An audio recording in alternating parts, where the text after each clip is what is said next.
പാലക്കാട് നെന്മാറയിലും പട്ടാമ്പിയിലും പ്രായപൂർത്തിയാകാത്ത കുട്ടികളെ പോലീസ് മർദ്ദിച്ച സംഭവത്തിൽ സംസ്ഥാന ബാലാവകാശ കമ്മീഷൻ കേസെടുത്തിരിക്കുന്നു.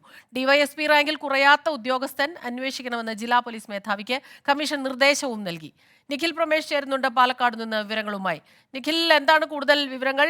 പോലീസ് ഇപ്പോൾ ഒരു വിമർശനത്തിന്റെ മുൾമുനയിൽ നിൽക്കുകയാണ്. കാരണം കഴിഞ്ഞ ദിവസങ്ങളിൽ കണ്ട ദൃശ്യങ്ങളിൽ തന്നെ നമുക്ക് എല്ലാവർക്കും സ്വാഭാവികമായും തോന്നുന്ന കാര്യങ്ങളാണ്. ഈ കുട്ടികൾക്കെതിരെയുള്ള ചില മർദ്ദനം, അതൊക്കെ തന്നെ വലിയ വിമർശനത്തിന് ഇടയാക്കിയ ഒരു സാഹചര്യം കൂടെ നിലവിലുണ്ട്.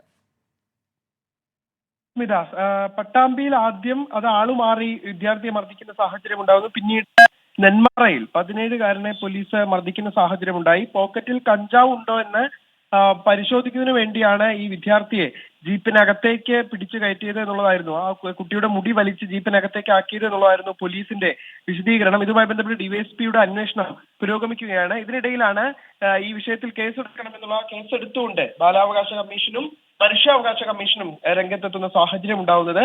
ഡിവൈഎസ്പിയിൽ കുറയാത്തൊരു ഉദ്യോഗസ്ഥൻ ഈ കേസ് അന്വേഷിക്കണമെന്നാണ് ഇപ്പോൾ ബാലാവകാശ കമ്മീഷനും മനുഷ്യാവകാശ കമ്മീഷനും ആവശ്യപ്പെടുന്നത്.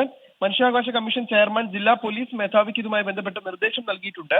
അതോടൊപ്പം തന്നെ സെപ്റ്റംബർ 10 പാലക്കാട് ഗസ്റ്റ് ഹൌസിൽ നടക്കുന്ന മനുഷ്യാവകാശ സിറ്റിംഗിൽ ഈ ആരോപണ വിധേയരായിട്ടുള്ള അന്വേഷണ ഉദ്യോഗസ്ഥൻ നേരിട്ട് ഹാജരാകണമെന്നുള്ള ഒരു ആവശ്യം കൂടി ഇപ്പോൾ മുന്നോട്ട് വെക്കുന്നുണ്ട്. ചൈൽഡ് വെൽഫെയർ കമ്മിറ്റിയും ഇതുമായി ബന്ധപ്പെട്ട ഒരു അന്വേഷണം ഇപ്പോൾ നടത്തിക്കൊണ്ടിരിക്കുകയാണ്. രണ്ടിടത്തും പോലീസിന്റെ ഒരു കാടത്തം എന്ന് തന്നെ വിശേഷിപ്പിക്കാവുന്ന തരത്തിലുള്ള സംഭവങ്ങളാണ് അരങ്ങേറിയിരുന്നത്. ഈ പശ്ചാത്തലത്തിലാണ് ബാലാവകാശ കമ്മീഷന്റെയും മനുഷ്യാവകാശ കമ്മീഷന്റെയും ഇടപെടൽ. ശരി, നിഖിൽ പ്രമേഷാണ് വിവരങ്ങളുമായി നമുക്കൊപ്പം ചേർന്നത്.